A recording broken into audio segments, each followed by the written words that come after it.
Hello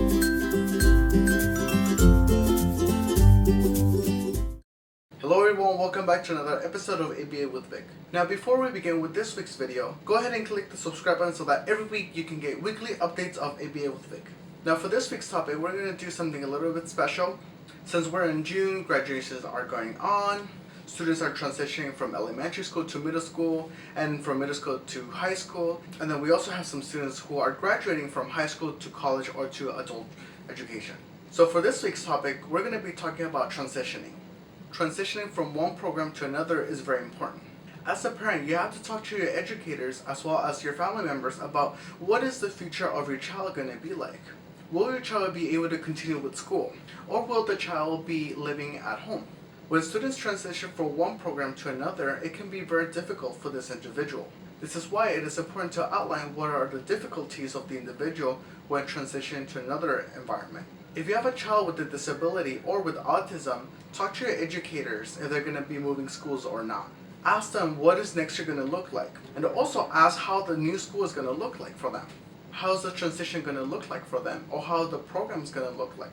If the individual is going to transition from one program to another, we should make realistic goals so that we can ensure the success of the child.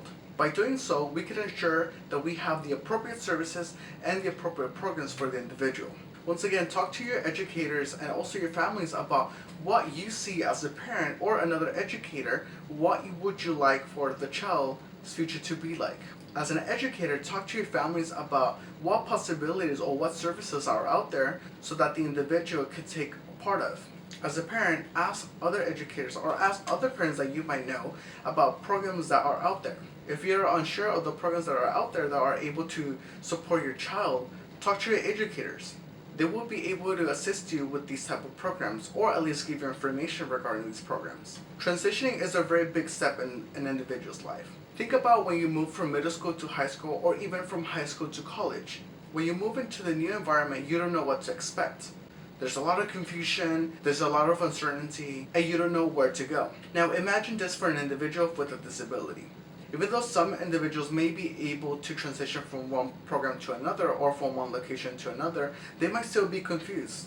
So continue to offer support. Talk to the program coordinator or administrator so that they may be able to get more assistance for your child.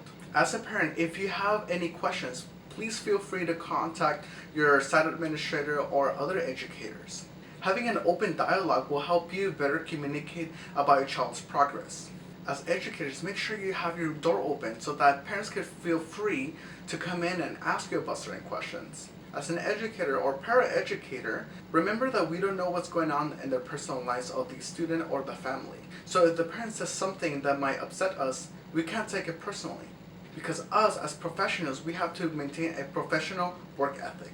When working with parents, have an open dialogue so that you are able to communicate what is going on at home and what is going on at school, so that you have a better understanding if the individual has a difficult day. As an educator, not only would the parents be happy, but they will be grateful that you're going to be communicating this information to them. Perhaps there might be a change of medication, change of diet, or even change of sleep pattern that might be causing a student to have maladaptive behaviors or even tantrums. So continue to talk to your parents about these. If you're a parent who has a child with a disability, it can be really difficult to foresee their future.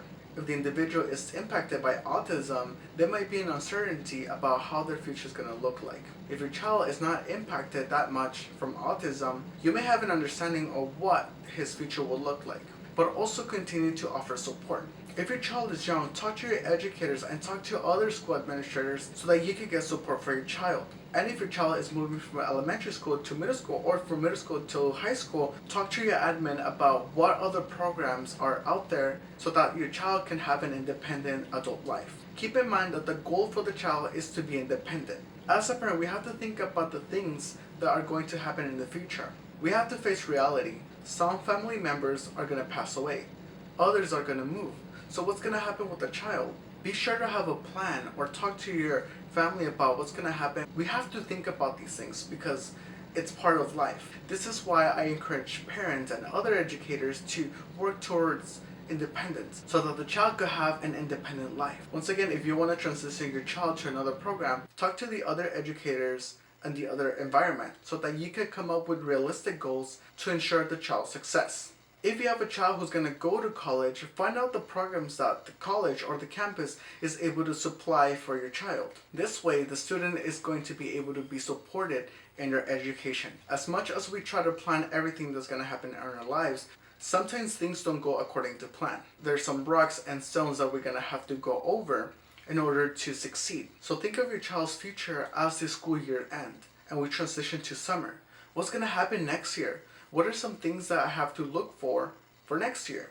Are there any programs that I could support my child with? Once again, as a parent, talk to your educators. Even though your child is staying at the same school or moving to a new school, talk to your educators about what next year is going to look like.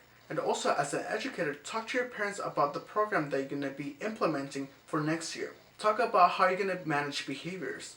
Talk about the staff that you're going to be working with. And also, as staff, talk to your other educators and staff about how are you going to respond to maladaptive behaviors or tantrums. Now, that'll be all for this week. So for this week, we talked about transitioning. Transitioning is a very important part of our lives. Whether we go from elementary school to middle school or from high school to an adult program or to college, this is a very important part of our life. Think about when you move from one location to another location. How was that experience for you? As we discussed, it's filled of uncertainty and a lot of questions. And it could be confusing as well because you don't know where to go. So keep this in mind for your child. Your child might be confused as well and may need assistance. Talk to your educators and also talk to your other parents about different programs that are out there that are able to support your child.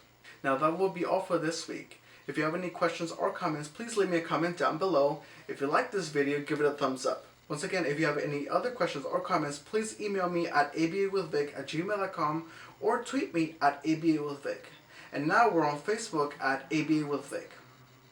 Now that will be all for this week, and remember to make this week amazing. And as always, thank you for watching.